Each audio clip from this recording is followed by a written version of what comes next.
The silence was the first betrayal. It was heavier, more suffocating than the humid air in the tiny sterile hospital room in a country where I didn't speak the language. 10 minutes ago, this room had been a chaotic symphony of life, the frantic, beautiful cries of my 10 newborn daughters.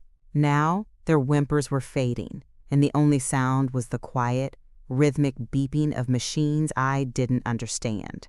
And the silence from the man beside me, my husband Richard, hadn't spoken a word since the 10th baby, a tiny girl with a tuft of black hair, was placed in a warming unit. He just stood by the window, his back to me, a rigid, unmoving silhouette against the setting sun. He was a renowned anthropologist, a man who studied cultures and lineages, obsessed with the continuation of a family name, our name, the one he had inherited from a long line of explorers and academics.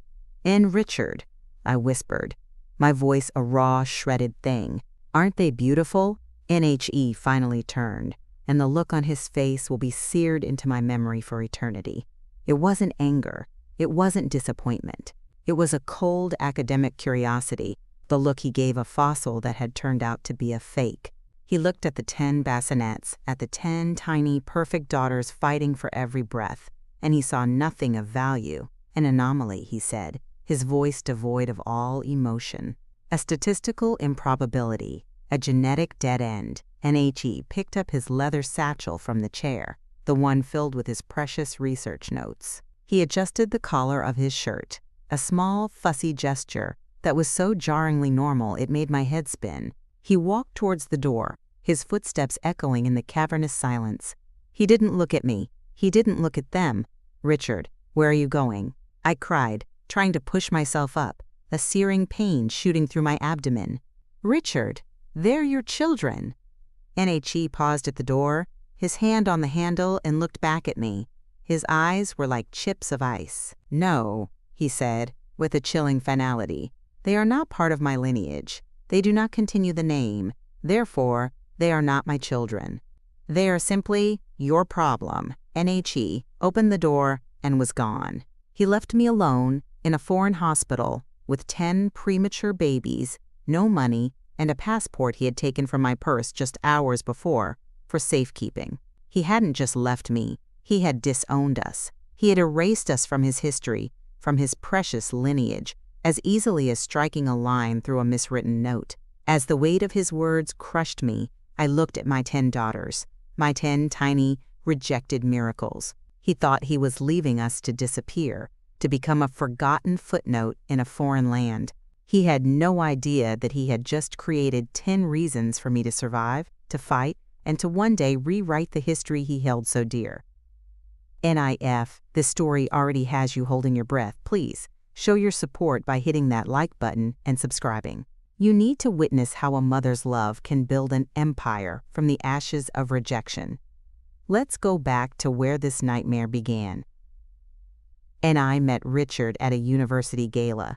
I was a graduate student in linguistics, bright-eyed and in awe of the academic world. He was the keynote speaker, a celebrated anthropologist whose books I had studied. He was brilliant, worldly, and possessed a quiet, intense charisma that was magnetic. When he turned his attention to me, it felt like being bathed in sunlight. NHE was fascinated by my work, my ability to pick up languages and dialects. But looking back, I see he was never fascinated by me. He was fascinated by my potential. He spoke of his family, the Sterling Prescott line, as if it were a royal dynasty. They had been explorers, scientists, and thinkers for generations. His life's work, he explained, was not just studying other cultures, but ensuring the continuation of his own. And name is not just a word, Amelia. He told me on one of our first dates, his voice low and intense. It is a vessel. It carries the knowledge, the ambition, the very DNA of one's ancestors forward through time. NHI's obsession was so academic, so wrapped in the language of history and science, that I didn't see it for the toxic patriarchy it was. I saw it as a noble quest. When he proposed, it was less a declaration of love and more of a recruitment. "You have the genetic markers for intelligence, for resilience," he said, holding my hands and looking at me with that unnerving analytical gaze. Together, we can create a worthy heir, a son who will carry the Sterling Prescott name into the next century. I was so in love, so swept up in his world, that I agreed. I became his wife, but I felt more like his prized specimen. We lived in a house that was more museum than home, filled with artifacts from his travels and portraits of his stern-faced ancestors. My life became about supporting his work, editing his papers, and preparing my body to be the vessel for his legacy. NTHE pressure to conceive was immediate and immense, and it was always, explicitly, about a son. He had our genetics mapped, consulted with fertility experts, not just about getting pregnant, but about increasing the likelihood of a male heir. It was a cold, scientific process that stripped away all intimacy, leaving me feeling like a lab experiment. When I finally became pregnant, his joy was not for us, but for the success of his project. He was insufferable, holding court with his academic friends, talking about the imminent arrival of the next Sterling Prescott. He refused to entertain the possibility of a daughter. "The science is on our side," he'd say with arrogant certainty. And our first ultrasound was in a high-tech clinic in Germany where he was a visiting professor. The doctor, a stoic German man, stared at the screen for a long time. "Herr Professor Dr. Sterling Prescott," he said, with a slight, almost imperceptible tremor in his voice. "It seems your project has had an exponential success." NHE turned the screen towards us. It was a galaxy of tiny, flickering heartbeats. "I am counting 10, the doctor said, his voice a mixture of awe and terror. "Zen, it is a decuplet pregnancy. NTEN babies." The news was so staggering, so overwhelming, that I felt the room tilt. But Richard laughed, a loud, booming laugh of pure triumph. "10, he exclaimed. "The odds are now overwhelmingly in my favor. Even if a few are girls, I am guaranteed to get the heir I need. Perhaps several." NBUT, then the doctor cleared his throat. "There is one more thing, Herr Professor," he said, looking at his notes. "Based on the chromosomal analysis we did with the initial blood work, they are all female." NTHE laughter died in Richard's throat. The silence that fell in that room was the most profound silence I have ever experienced. He didn't look at me. He didn't speak. He simply stared at the screen, at the 10 tiny lives that had, in an instant, become worthless to him. The doctor began to speak about the extreme risks, the medical necessity of selective reduction, but Richard held up a hand, cutting him off. "No," he said, his voice dangerously quiet. "There will be no reduction. This anomaly must be studied. We will proceed." He wasn't making a choice as a father. He was making a choice as a scientist. He wanted to see his failed experiment through to its conclusion. And in that moment, I realized I wasn't his wife anymore. I was the incubator for his greatest disappointment. Richard's reaction was not one of anger, but of cold, academic detachment. He treated my pregnancy as a research project. He moved us from Germany to a remote, private medical facility in a small, developing nation where he had connections. His reasoning was twofold. First, the cost was significantly lower, and second, it would keep us away from the media circus that would erupt if news of a decuplet pregnancy got out in the Western world. But I knew the real reason. He was hiding his failure. He was exiling his shame. NTHE facility was clean, but basic, a world away from the state-of-the-art clinics we had been to. The staff were respectful, but spoke little English. I was utterly isolated, my world shrinking to a single whitewashed room. Richard was there but not there. He spent his days in a makeshift office down the hall, writing. He was documenting the phenomenon, as he called it. He took daily measurements of my belly, recorded my blood pressure, and had the staff draw my blood for analysis. He spoke to me only to ask about symptoms, which he would dutifully record in his leather-bound journal. NHE never touched my belly with affection. He never spoke to the daughters growing inside me. He referred to them only as the subjects. The love and passion I thought we'd had were revealed to be a complete illusion. I was a vessel for his legacy, and when the vessel produced the wrong contents, it was to be studied, documented, and ultimately discarded. Loneliness was a physical entity, a constant weight on my chest. I tried to talk to him, to reach the man I thought I had married. "Richard, they are our children," I would plead. "They are little girls, our daughters. They are a biological aberration, Amelia," he would reply without looking up from his notes. A fascinating one from a scientific standpoint, but a dead end for the Sterling Prescott line. The name dies with me. NHI's cruelty was not fiery. It was glacial. It was the calm, reasoned cruelty of a man who believed he was intellectually and morally superior to everyone, a man who saw emotion as a weakness and human connection as a variable to be controlled. He confiscated my phone and laptop, claiming he didn't want me, distracted by outside influences. He was cutting me off from the world, ensuring I was completely dependent on him. NMY only solace was my daughters.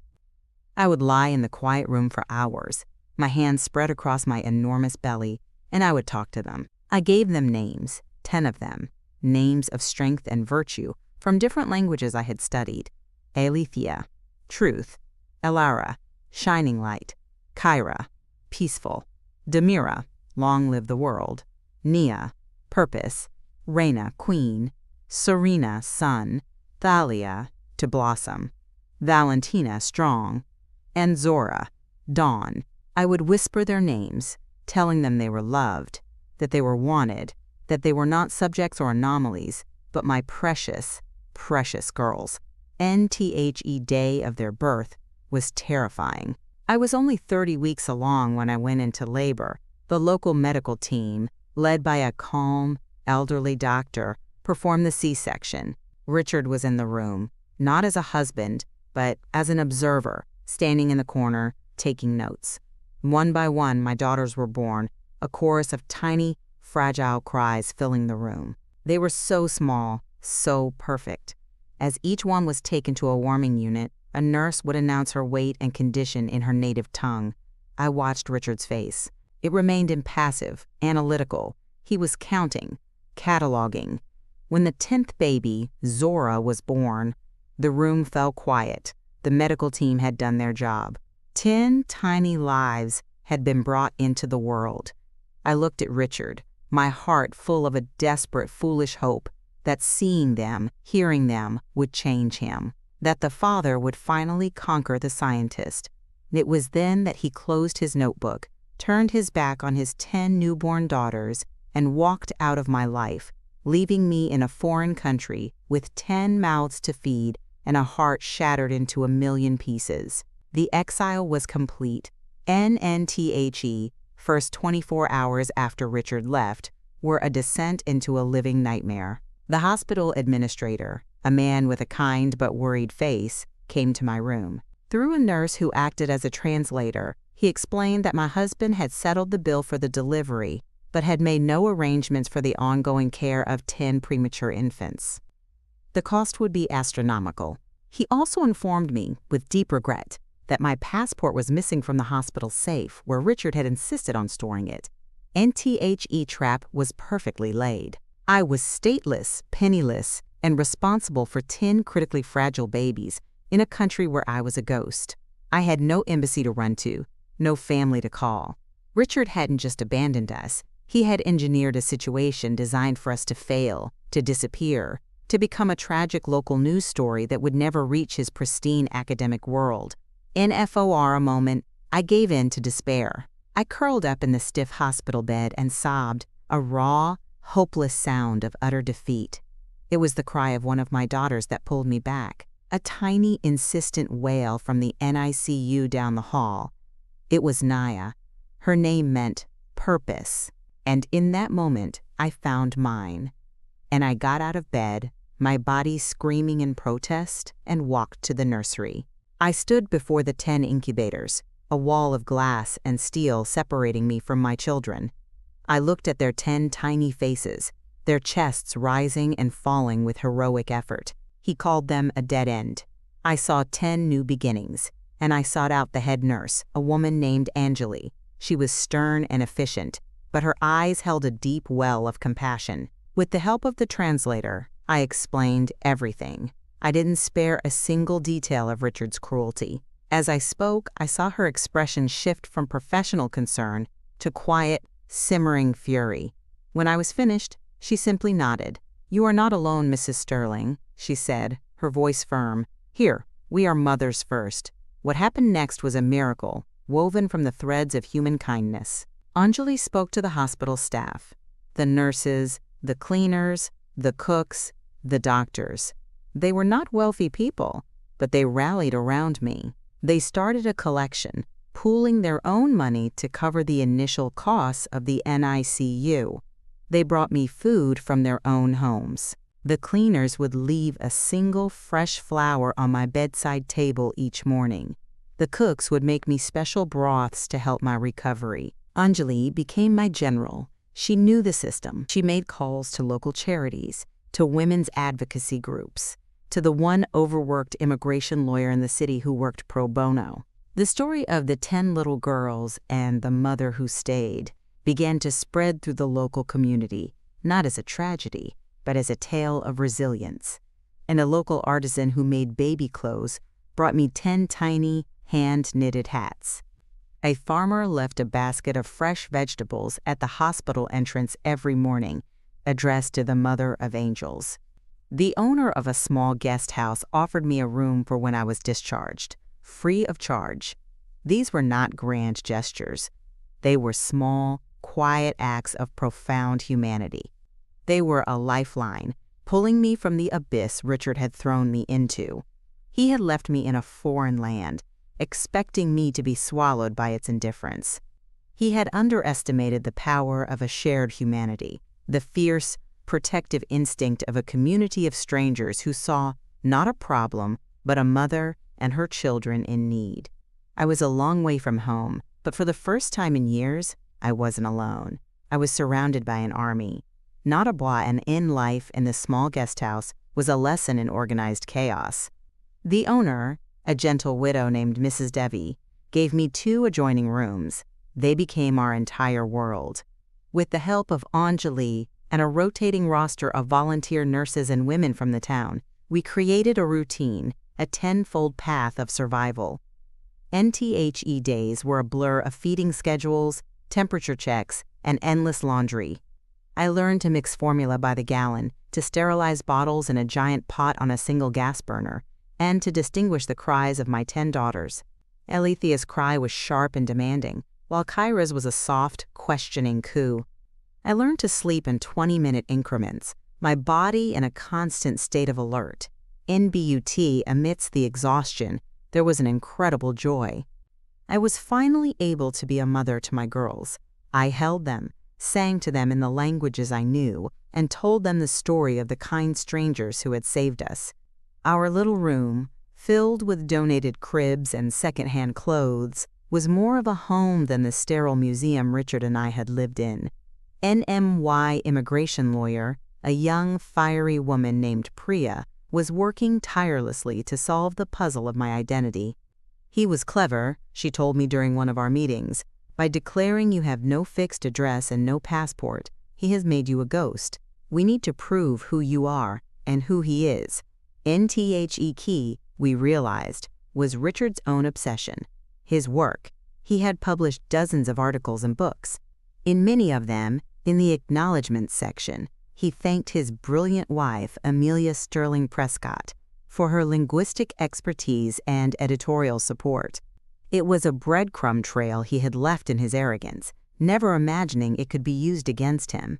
And Priya began the painstaking process of building a case. She gathered his publications, highlighted the acknowledgments, and collected sworn affidavits from the hospital staff. She was building a mountain of evidence, brick by brick. Meanwhile, I needed to find a way to support my growing family.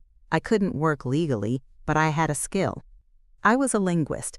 I started by offering to translate documents for local businesses, working late into the night after the babies were asleep. My first client was a small textile exporter who needed his website translated into German and French. He was so impressed with my work that he recommended me to his colleagues.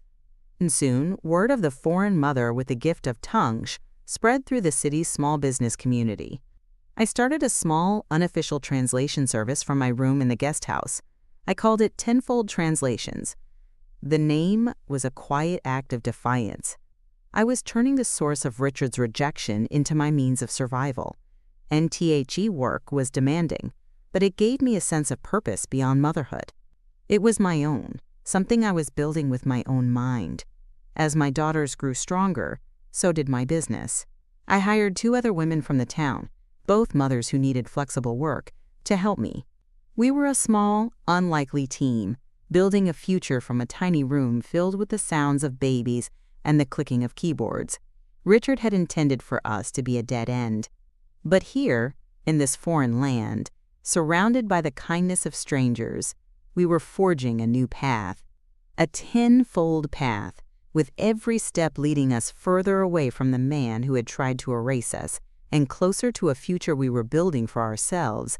NTWO years passed. My daughters were no longer fragile infants, but 10 rambunctious, curious toddlers. Our 2 small rooms at Mrs. Devy's guest house were a whirlwind of motion and sound. My business, Tenfold Translations, had grown beyond my wildest dreams. We had clients from all over the region, translating everything from legal documents to marketing campaigns. I had saved enough money to rent a small house with a garden where my girls could play. We were no longer just surviving, we were thriving. It was then that Priya, my lawyer, came to me with a look of grim triumph in her eyes. "It's time," she said. "We have everything we need." NSHE had found him. Richard was being honored at a major international conference on cultural heritage in Singapore. He was giving the keynote address, a speech titled Lineage and Legacy, the Preservation of Identity. The irony was so thick I could have choked on it. "We cannot sue him for abandonment in this country," Priya explained. "The laws are too weak and he is too protected. But we can confront him. We can use the language he understands best, public humiliation." NTHE plan was audacious. Priya had used some of the money from my business to buy 2 plane tickets to Singapore and book a room at the conference hotel. She had also contacted a journalist from a major international news agency, a woman known for her tough, investigative reporting. She had given the journalist the entire story, backed by the mountain of evidence, the hospital records, the sworn affidavits from the nurses, Richard's own publications thanking his wife, Amelia, and photos of my 10 beautiful, thriving daughters. NTHE journalist, a woman named Zara, was horrified and intrigued. She agreed to meet us in Singapore. The plan was to confront Richard publicly during the question and answer session after his keynote speech. Leaving my daughters for the first time was the hardest thing I had ever done. They were left in the loving care of Mrs. Devy and my team from work. As I boarded the plane, my heart hammered with a mixture of terror and resolve. I was no longer the timid graduate student. I was a mother, a business owner, a survivor. I was going to reclaim my name. NTHE conference hall was opulent, filled with academics and dignitaries from around the world. Richard was on stage, in his element. He spoke eloquently about the importance of preserving family histories, of honoring one's ancestors, of the sacred duty to carry a name forward. He was charming, brilliant, and a complete fraud. My hands trembled in my lap as I listened to him spin the lies that had almost destroyed me. When he finished his speech, the hall erupted in applause. He stood, basking in the adoration. Then, the moderator opened the floor for questions. Priya gave me a nod. This was it. I stood up and walked to the microphone in the center aisle. My heart was pounding so hard I could hear it in my ears. Richard's eyes scanned the crowd, and for a moment, they passed over me without recognition. I was just another face in the crowd. "My name is Amelia Sterling Prescott," I said, my voice shaking but clear, amplified throughout the massive hall. And at the sound of the name, Richard froze. His smile faltered. He stared at me, his face draining of color. A murmur went through the audience. "And I have a question about lineage, Professor," I continued, my voice growing stronger with every word. "You speak of the sacred duty to carry on a name. I am wondering if that duty extends to children who do not fit the desired profile. Specifically, does it extend to daughters? Or are they, to use your own words, a genetic dead end To be abandoned in a foreign country without a passport or a penny to their name? And a collective gasp swept through the hall. Richard was speechless, his mouth opening and closing like a fish. "I ask," I said, my voice now ringing with the power of 2 years of pain and resilience, "on behalf of your 10 daughters, Alethea, Elara, Kyra, Demira, Nia, Reina, Serena, Thalia, Valentina, and Zora. They are part of your lineage, Richard. And today their story will be preserved." As I finished, Zara, the journalist, stood up from the front row, her camera crew focusing on Richard's horrified face. "Professor Sterling Prescott," she called out, her voice sharp and professional. "Do you have a comment on the allegation that you abandoned your wife and 10 newborn daughters?" NTHE room erupted into chaos. The language of justice was finally being spoken, and Richard had no translation for it. NTHE fallout was immediate and catastrophic for Richard. The story exploded across international news outlets. "The scholar's secret shame," one headline screamed. "Famed anthropologist abandoned 10 daughters." Read another. The photos Zara published were damning.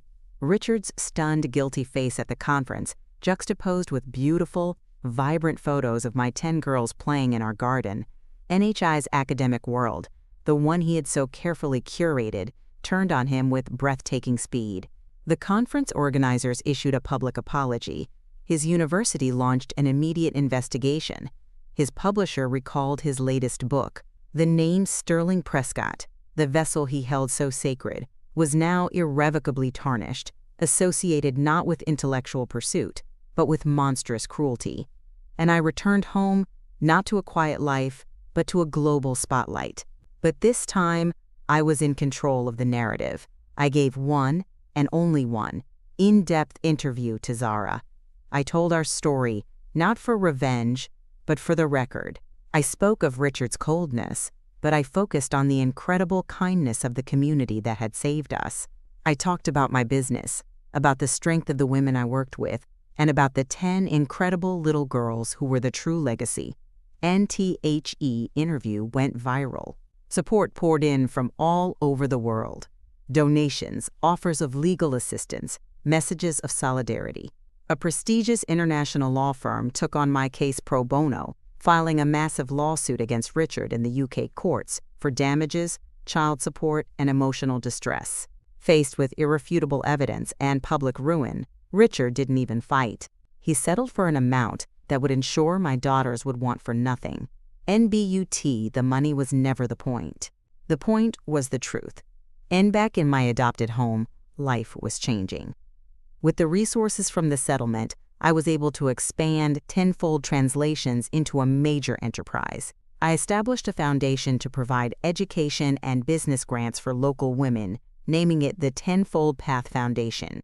I bought the guest house from Mrs. Devi, allowing her to retire in comfort, and converted it into a beautiful home and community center for women and children in need. I was taking the resources he had been forced to give me and using them to undo the kind of damage men like him inflict on the world. Richard disappeared from public life completely. The last I heard, he was living in seclusion, a disgraced man whose name was now a punchline in the academic circles he once dominated. He had become a ghost erased by the story he had tried to bury. And I, on the other hand, had finally found my name, not Sterling Prescott, but my own, Amelia, and I had given my daughters a new one. When I was finally able to secure their citizenship, I gave them my mother's maiden name, Reyes, a name that meant kings or royals. They were not a dead end. They were a dynasty of queens, and NTEN years have passed. Our home, the old guest house, is now a sprawling, vibrant compound known locally as the House of Queens. It is a place of laughter, learning, and controlled chaos. My daughters, now 12, are 10 distinct, brilliant sparks of life. Nalethea is a fierce debater, already a junior chess champion. Elara is a painter. Her canvas is vibrant and full of light.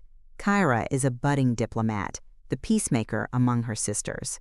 Demira is an environmental activist, organizing recycling drives at her school. Nia is a natural leader, the captain of her soccer team.